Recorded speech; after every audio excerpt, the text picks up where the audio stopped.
Bonjour. Donc le thème, on va prolonger la vidéo précédente, c'est le thème du premier-né, codé en hébreu. Alors à titre objectif, bon, vous avez un site, ma sortie, judaïsme français, alors bon, c'est le gâtisme, l'hypocrisie et le dialogue. Bon. Comme on va dire, du premier-né au germe d'immortalité. Alors sur le séjour d'immortalité, vous tapez René Guénon Louz, vous tombez sur un site islamisant, pour ne pas dire islamique. Heureusement qu'ils ont René Guénon, sinon ils n'auraient rien à dire. Donc après ces amabilités, on attaque. Je lis. Le premier-né écrit, entendez, codé à l'ancienne,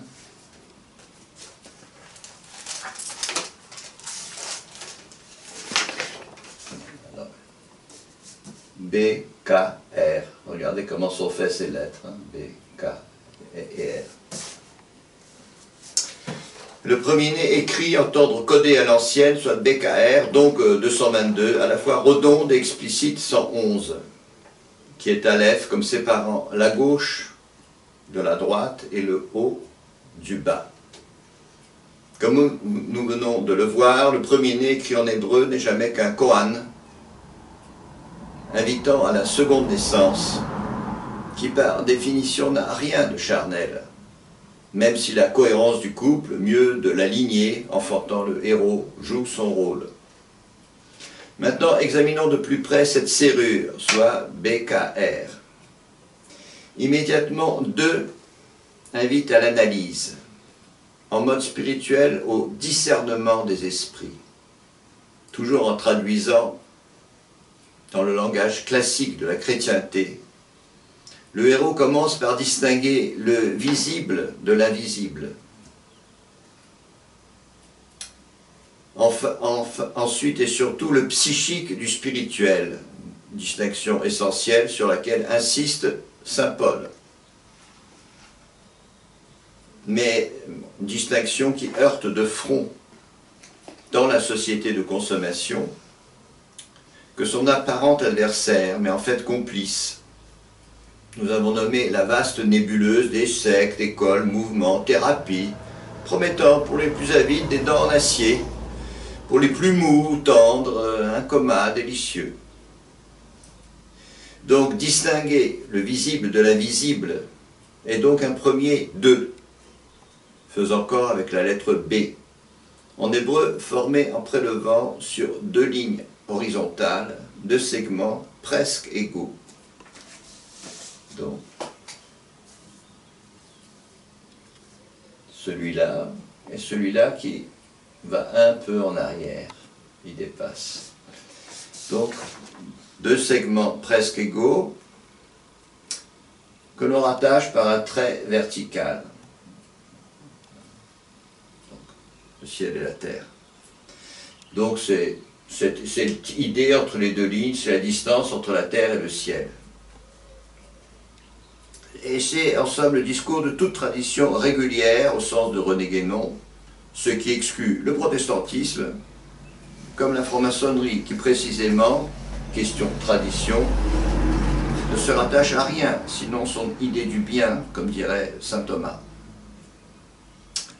Le deuxième 2 est bien plus redoutable. Étendu, il fait 20.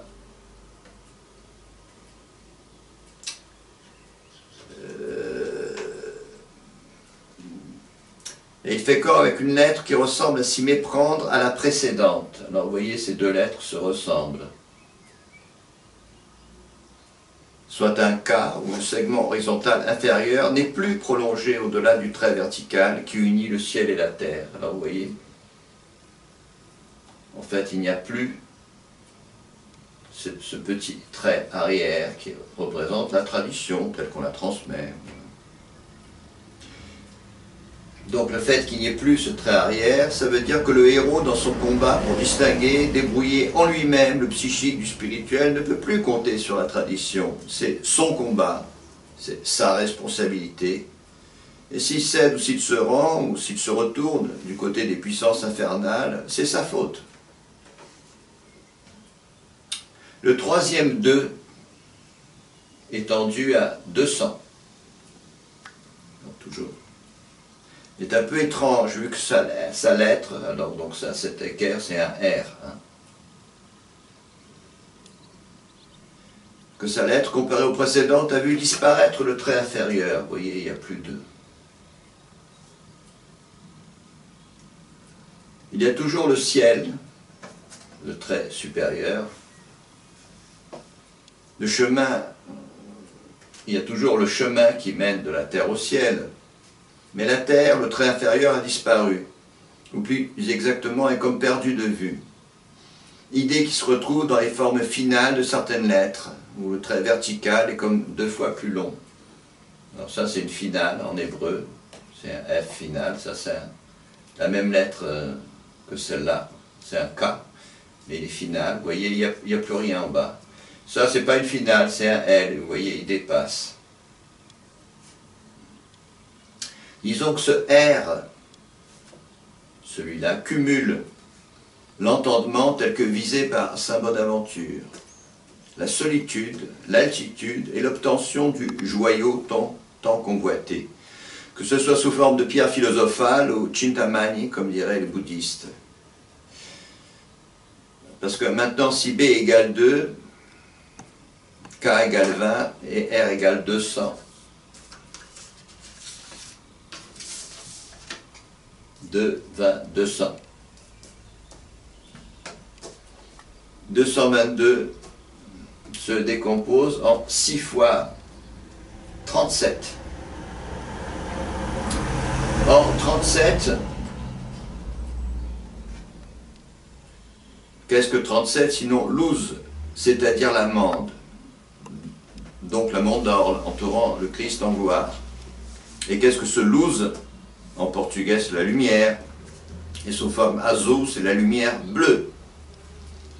Qu'est-ce que ce luz, sinon le germe d'immortalité? Donc c'est une expression taoïste. Et qu'est-ce que ce germe, sinon l'analogue ou la transfiguration du grain de sénévé?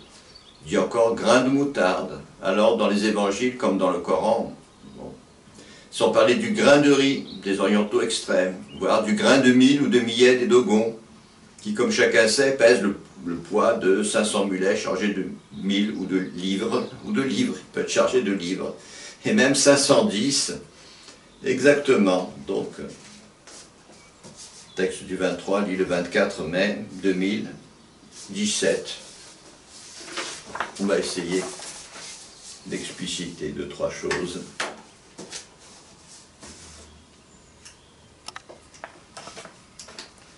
Voilà, c'est très esthétique ces couleurs, pour une fois. Alors en fait, si on peut expliciter, comme tu dis, donc tu dis de la gauche, de la droite, tu es toujours avec le haut, du bas, tu explores ces deux choses. Qu'est-ce que tu peux nous dire? Alors, je dis que 2, c'est assez amusant, parce qu'en français, c'est comme le nombre de... Et ce nombre de... Donc la gauche de la droite, c'est très important. Il y a le physiologique, et il y a le psychique. En termes de blason, le physiologique, c'est rouge, pour des raisons évidentes. On enfonce un couteau, ça saigne. Et le psychique, c'est vert. Donc, il faut d'abord distinguer ces deux termes. Et le haut du bas, bon, si tu veux, c'est l'immanent qui est en bas et le transcendant. Voilà, c'est tout simplement. L'immanent et le transcendant. Donc, de nouveau, voilà. Alors, et Aleph fait tout ça. Alors, cette lettre Aleph, alors, en hébreu, elle est très esthétique, mais elle est tellement esthétique qu'on ne comprend pas le modèle géométrique qui était au commencement. Évidemment, ce modèle géométrique n'a jamais pu être le fait de petites tribus nomades, mais on a fait tout un chapitre dans l'ouvrage proposé par l'œil du chien, donc Grondin, bon, il n'est pas là pour une fois. Donc l'œil du chien, c'est en fait la traduction en français des éditions Okopsa. Okopsa, donc c'est du russe Oko, l'œil, et Pios, c'est le chien. Donc on a montré le vrai modèle géométrique de l'Aleph. Et il y a des choses du coup qui se perdent dans le très joli Aleph esthétique que les Juifs emploient, quoi. Voilà. En fait, on part dans l'esthétique et on perd un peu le... C'est esthétique, mais du coup on perd... On perd un peu l'idée de départ, en quelque sorte. Oui, parce qu'en fait, le vrai Aleph, il sépare à la fois le haut du bas, ça c'est conservé en quelque sorte dans le Sefer Yetzira, mais il sépare aussi la gauche de la droite, et on ne le voit pas tellement. C'est tellement joli que... c'est joli. Alors, Cohen ou Cibolette? Qu'est-ce que tu peux nous dire sur ce... Alors de nouveau, c'était sur quoi? Oui, le premier-né, donc, vous voyez bien que c'est un Kohan, ça n'a rien à voir avec le fait que, comme on dit en russe, Isaac a dit Ishak, ça c'est pour ceux qui parlent russe. Mais bon, on ne va pas traduire, c'est trop drôle. C'est pas la prononciation, on s'en fout. N'est-ce pas? La prononciation, on s'en fout. Et de nouveau, quand je dis que le judaïsme, donc la Kabbale, est la tradition déchue par excellence, je demande à un soi-disant kabbaliste que veut dire exactement Lamed ou Gimel, et si possible en moins de 5 lignes. Alors là, il est parti pour bafouiller pendant 3 heures. Parce que ces choses se disent, c'est précis, c'est exact. Après, on dilue. Voilà. Oui, donc il y a une concision de départ qui peut aller par la suite vers une exposition plus longue. La vraie concision, la vraie connaissance. Après, on dilue, on dilue, on dilue. Alors vous avez 400 sites sur la Kabbale. Cohérence du couple. Mieux de la lignée. Qu'est-ce que tu peux nous dire par rapport à ça? Alors évidemment, dans toutes les civilisations traditionnelles, on réfléchit beaucoup qui va se marier avec qui, mais à la fin, comme disait déjà Alexis Carrel en se moquant du romantisme, de toute façon, un jeune homme riche finit toujours par épouser une jeune fille riche. Mais bon, l'idée au départ, il faut que le couple soit cohérent. Et la cohérence demande beaucoup de choses. Et aux Indes encore, il y a toute une astrologie. Il faut que le couple soit cohérent. Pour pouvoir faire des enfants. Pour faire des enfants. La cohérence, elle est aussi par rapport à la lignée. Elle n'est pas que par rapport au fait de se correspondre l'un l'autre. Elle est aussi par rapport à une lignée. La lignée, donc une transmission. La lignée, c'est très important. Il y a toute une cohérence. Qui dépasse l'individu en tant qu'individu seul, quoi. Ah oui, ça le dépasse. Ça le dépasse, c'est-à-dire que lui, il est aussi dans ce courant. Il est aussi dans le courant. Il est porteur du courant. Oui, il n'est pas que lui-même. Voilà, il n'y a pas que le père et la mère. Il y a le grand-père, la grand-mère, etc. Voilà. Mais si tu veux... Donc la cohérence, elle est là, quoi, aussi. La cohérence est là. On peut avoir des enfants qui sont de bonne qualité, mais enfin, la plupart du temps, ils sont faits pour être des dirigeants. Mais aller plus loin, le fameux premier-né, ça, c'est pas donné à tout le monde. Ça se fait pas comme ça. On peut proposer au ciel quelque chose, mais c'est le ciel qui décide. Donc en fait, on en arrive à la distinction entre le psychique et le spirituel. Alors ça, c'est le nouveau deux, c'est ça? Le psychique et le spirituel. Alors, il y a une jolie brune qu'on trouve, je sais pas, sur Baglis TV, enfin qui a eu beaucoup de mal à comprendre. Je sais plus le nom de cette brune charmante.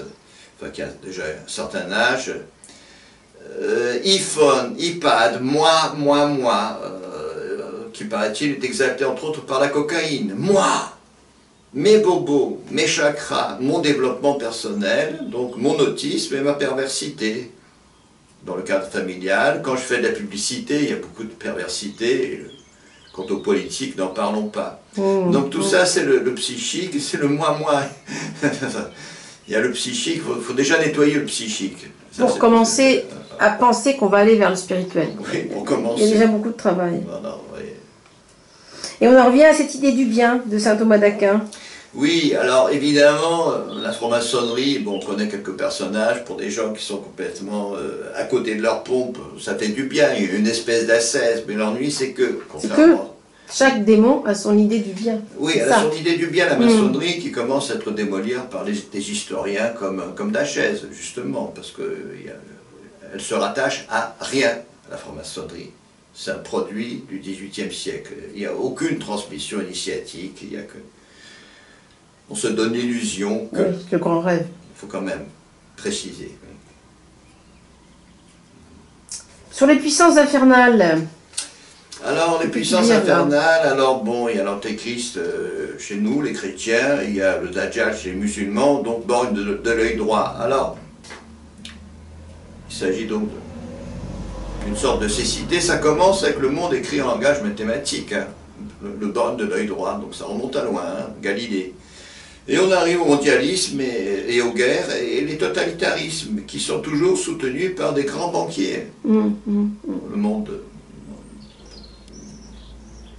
c'est toujours des grands banquiers. Les totalitarismes, il y a les banquiers des démocraties, évidemment. Finalement, le langage mathématique et puis les grands banquiers, à l'heure actuelle, ça va très bien ensemble, puisqu'on en est au grand calcul électronique hein, de cette bourse infernale et autres. On calcule tout, on pixelise tout, oui. Parce que pour produire un truc à la chaîne, il faut le pixeliser avant.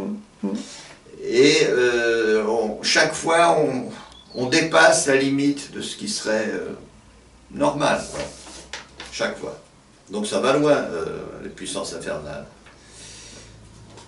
Saint Bonaventure. Alors, c'est un saint intéressant parce que il n'était pas très doué pour les visions, mais c'est lui qui a succédé à saint François d'Assise. Alors il avait dit « Ascendere in montem id est in eminentia mentis ». Vous tapez et vous allez vous retrouver sur Komaraswamy qui est en ligne. Donc ça veut dire je gravirai les montagnes, c'est-à-dire les sommets de l'entendement. Attention, in eminentia mentis, ça n'a rien à voir avec le mental, hein, c'est les sommets de l'entendement. L'entendement. Il y a une petite différence. Voilà.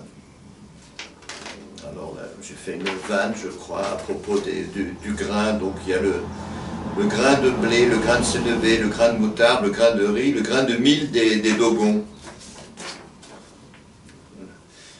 Pourquoi j'avais dit que ça fait 510 mulets? Oui, pourquoi 510 alors exactement? Pourquoi Parce que 510 le R hébraïque développé, bon, c'est R, Iche, c'est 210, c'est 300, c'est 510. Donc en fait cette lettre R, elle signifie d'abord l'intelligence. Et en l'occurrence, l'intelligence du langage ésotérique. Alors, comme je vous dis, de nouveau, allez voir les sites qui font dans la Kabbale, dont ma sortie, le site du judaïsme français sur Premier-Né, mais c'est n'importe quoi. Mais absolument n'importe quoi. Alors c'est pas mal, écoute, on était arrivé à 37, 56. Écoute, c'est pas mal du tout. J'avais déjà une dernière question. Oui. Est-ce qu'on a le temps? Ah oui, on l'a fait, oui. Dernière question alors, mais alors, ce peuple élu, c'est quoi sa spécificité? Ah oui, tel quel, bon, on avait écrit la spécificité immédiatement, c'est l'autisme. Hein. Ah. En plus guénonien, c'est la perte du don des langues, et en plus en évangélique, c'est l'anti-Pentecôte. D'où le désintérêt du ciel et l'intérêt de l'enfer. Certes, mais alors quand même, les chrétiens, ils s'appuient sur l'Ancien Testament. Il y a donc bien quelque chose de positif dans cette tradition spécifique. Oui, alors ce qui est positif, la spécificité c'est le langage. Ce langage est généré par un formalisme. C'est un formalisme. Mais ce langage, il a vite dégénéré. Alors formalisme, par exemple, en français tu dis de. En russe tu dis dva. En georgien, puisque je suis d'origine georgienne, tu dis ori. Ori. Et c'est toujours de. Par exemple, un autre exemple, il y a un matou, c'est du français, en arabe il y aura kit ou kita, en japonais c'est neko, neko ashidashi, bon c'est un kata, bon, mais c'est toujours un chat. Donc vous voyez le problème avec les traditions, au bout d'un certain nombre de siècles et de millénaires, on est dans le gâtisme. Et on récupère ça en manipulant, je crois que c'était bien. 57, ah, ça va être bien. 37, 57. C'est pas trop long. Tu peux prendre le matou, tu peux emmerder matou. Dis bonjour, sois poli. Non, le matou veut pas dire bonjour, il médite.